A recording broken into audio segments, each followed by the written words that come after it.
Le Zimbabwe fait face à sa pire crise alimentaire en 15 ans. Près de 33 000 enfants souffrent de malnutrition aiguë due au phénomène climatologique El Niño qui a multiplié par deux le nombre de familles touchées par la faim ces 8 derniers mois. Le district de Mwenezi dans la province de Masvingo est le deuxième le plus touché du pays. En février, 4 enfants ont été admis dans le programme IMAM, programme contre la malnutrition. Et puis en février, le nombre est monté à 7. Puis en mars, ce sont 25 enfants qui ont été admis dans le programme. Pour moi, c'est révélateur de la mauvaise situation. Selon les médias zimbabwéens, plusieurs familles sont contraintes de diminuer le nombre de repas journaliers et des enfants ne se rendent plus à l'école car ils ne sont pas assez nourris. En ce moment, nous pouvons gérer la situation humanitaire jusqu'à la fin du mois. Cela veut dire qu'au-delà, on ne pourra plus s'occuper des enfants. Jusqu'à 4 millions de personnes sur une population de 14 millions d'habitants ont besoin d'aide alimentaire au Zimbabwe, a estimé le ministre de la Santé Priska Mufumira, cité mardi par le quotidien d'État Herald.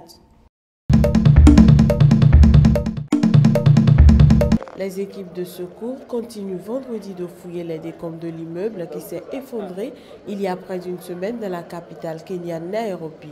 3 femmes et un homme ont été retrouvés en vie jeudi, un petit miracle salué par les applaudissements de la foule, alors que la tragédie a déjà coûté la vie à au moins 33 personnes. Mais les espoirs de retrouver de nouveaux survivants s'amenuisent. Une première rescapée localisée jeudi matin avait pu être dégagée de l'immeuble en milieu d'après-midi. 3 autres personnes, 2 femmes et un homme, ont à leur tour été récupérées en début de soirée. Dans l'après-midi, une première miraculée avait pu être dégagée des décombres de l'immeuble situé dans un quartier pauvre du nord-est de la capitale kenyane. Placée sur une civière, le visage couvert par un masque à oxygène, elle avait été saluée par des applaudissements tandis que plusieurs femmes, bras levés vers le ciel, se mettaient à prier. Selon Pius Mezaï, chef de l'unité nationale de gestion des catastrophes naturelles, la survivante était consciente et en mesure de parler lorsqu'elle a été secourue. Le bilan de la catastrophe est désormais de 33 morts. 4 nouveaux corps ayant été découverts mercredi soir. Ce bilan pourrait encore s'alourdir car près de 80 personnes manquent toujours à l'appel.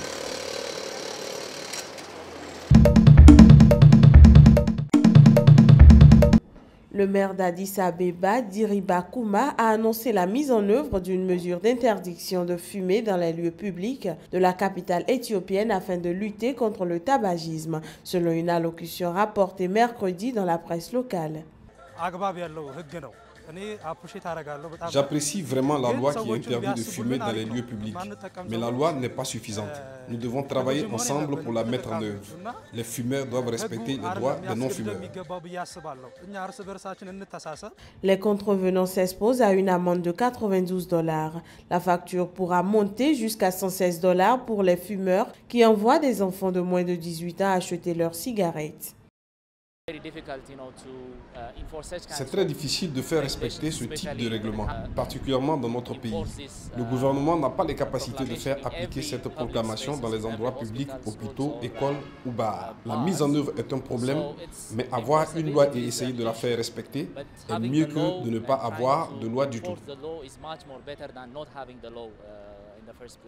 Votée depuis 2014 par le Parlement éthiopien, la loi sur l'interdiction de fumer dans les lieux publics n'avait jusqu'à présent été mise en œuvre qu'à Meleke, petite ville du nord depuis janvier 2015. L'interdiction est strictement respectée dans cette petite localité où les autorités ont constaté une forte baisse de la consommation de tabac.